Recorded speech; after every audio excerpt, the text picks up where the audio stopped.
আজকে বিএনপির ভাইদেরকে একটা কথা বলি, আপনারা হয়তো অনেকে জানেনও না।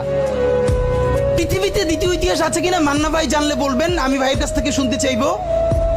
জিয়াউর রহমান তো একজন সামরিক শাসক ছিলেন। একজন সামরিক শাসক সামরিক ফরমান জারি করে দেশে গণতন্ত্র ফিরেছে, পৃথিবীতে এই নজির নাই যেটা জিয়াউর রহমান করছেন। আপনারা কি জানেন এই যে জিয়াউর রহমান গণতন্ত্র ফিরাইলেন, যার মাধ্যমে আওয়ামী লীগও রাজনীতি করার সুযোগ পাইল বাকশালের পর? সেটা কিসের মধ্য দিয়ে? তখন তো সংসদ নাই, সংবিধান তো সংশোধনও করা যাইতেছিল না। কিসের মধ্য দিয়ে?